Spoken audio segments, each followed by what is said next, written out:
Bismillahirrahmanirrahim. Assalamualaikum warahmatullahi wabarakatuh. Alhamdulillah, alhamdulillahilladzi ja'ala al-fata quwwatan syadidah. Wassalatu wassalamu ala nabi wa ala alihi wa sahbihi ajma'in, amma ba'd.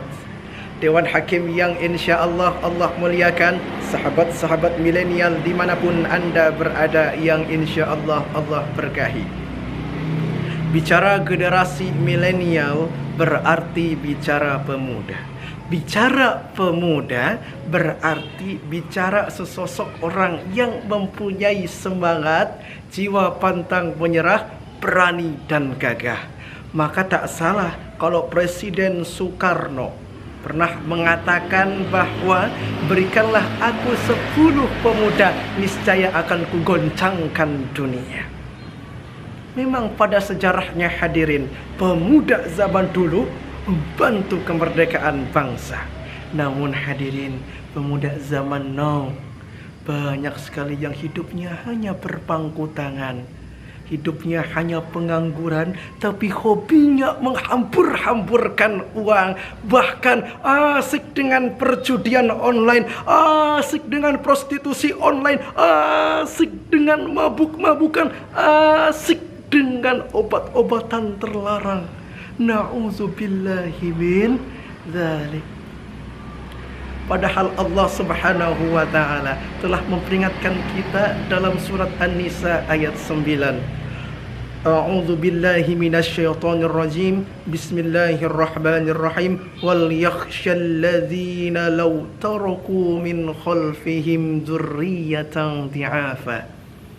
Ayat ini termasuk sighat amr atau perintah.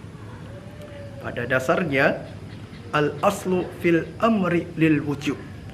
Perintah merupakan kewajiban.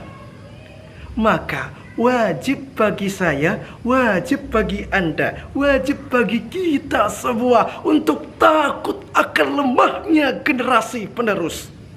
Lemah apa hadirin kira-kira? Profesor Dr. Insinyur B.J. Habibie mengatakan bahwa ada 5 kelemahan yang wajib kita takuti. Yang pertama, lemah fisik. Yang kedua, lemah harta. Yang ketiga, lemah ilmu. Yang keempat ialah lemah semangat hidup. Dan yang paling parah, lemah akhlak. Jika 5 kelemahan ini udah ada dalam diri pemuda Indonesia, niscaya mereka bukannya membantu pembangunan, bukannya memajukan bangsa, malah menjadi parasit-parasit, virus-virus dalam pembangunan nasional. Na'udzubillahi min dzalik.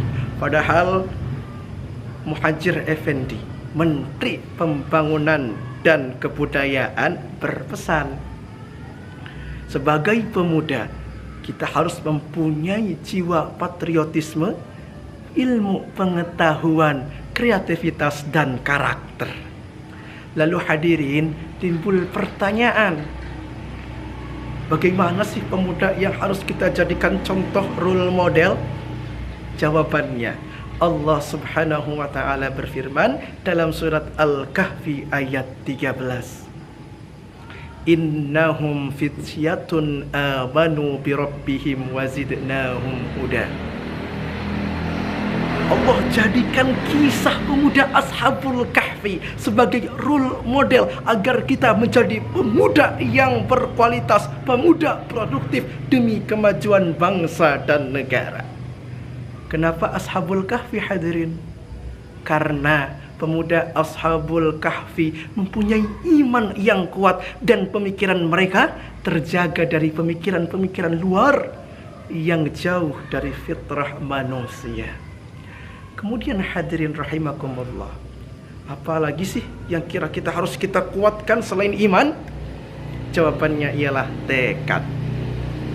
Syekh Syarifuddin Yahya Al-Imriti dalam Nagham Imritinya mengatakan, Idzil fata hasbu i'tiqadihi rafi wa kullu man lam ya'taqid lam yantafi. Pemuda harus mempunyai tekad yang kuat.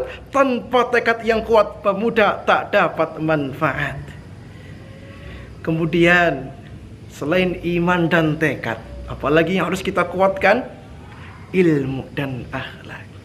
Kita sebagai pemuda harusnya lebih semangat dalam menuntut ilmu. Karena dengan ilmu dapat berubah peradaban. Dengan ilmu dapat merubah kesengsaraan menjadi kebahagiaan. Dengan ilmu dapat berubah yang namanya kemunduran menjadi suatu kemajuan. Bahkan dengan ilmu dapat mengangkat derajat kita di mata Allah dan di mata manusia.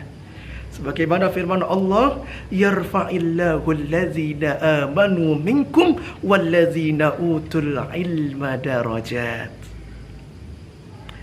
Kemudian hadirin, selain ilmu juga akhlak. Tanpa akhlak ilmu tak dapat apa-apa. Maka ada pepatah mengatakan al-adabu asasun najah. Akhlak dan adab merupakan kunci dari kesuksesan. Ma'asyiral muslimin, sahabat-sahabat milenial yang insya Allah berkahi.